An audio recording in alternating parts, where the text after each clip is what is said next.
Record গড়া হয় ভাঙার জন্য, কিন্তু যা কিছু প্রথম সেই জায়গা কখনো দখল করতে পারে না অন্য কেউ। যুক্তরাষ্ট্রের ব্যবসায়ী ইলন মাস্কের বিশ্বের প্রথম ট্রিলিয়নার হওয়া তেমনই এক রেকর্ড। ভবিষ্যতে তার চেয়ে ধনী কেউ এই তালিকায় আসলেও প্রথম ট্রিলিয়নার হিসেবে জলজল করবে তার নাম। With the incredible team that we have here at SpaceX, that we will do that for you. মহাকাশ গবেষণার জন্য চাই কারি কারি টাকা, তাই মাস্কের স্পেসএক্স এর সিদ্ধান্ত সংগ্রহ করতে হবে $75 বিলিয়ন তহবিল। আর তাই শেয়ার বাজারে স্পেসএক্স এর অভিষেক, আর তাতেই অতীতের সব রেকর্ড ভেঙে চুরমার। ইতিহাসের বৃহত্তম আইপিওর মাধ্যমে $75 বিলিয়ন তো বটেই, বিশ্বের প্রথম ট্রিলিয়নার হিসেবে ইলন মাস্কের নাম ঘোষণা করে ফোর্বস।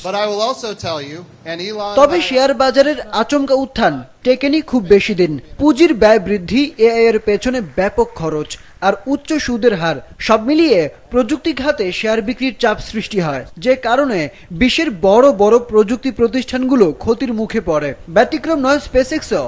12 জুন যে শেয়ার বিক্রি হয়েছিল চড়া দামে, সেটাই এখন নেমে গেছে প্রায় 30%। আর ঠিক এই কারণেই বিশ্বের প্রথম ট্রিলিয়নার মাস্ক আবারও নেমে এসেছেন বিলিয়নারদের কাতারে। শেয়ারের দ্রুত দরপতনের ফলে ইলন মাস্কের বর্তমান সম্পত্তি এখন $957 বিলিয়ন।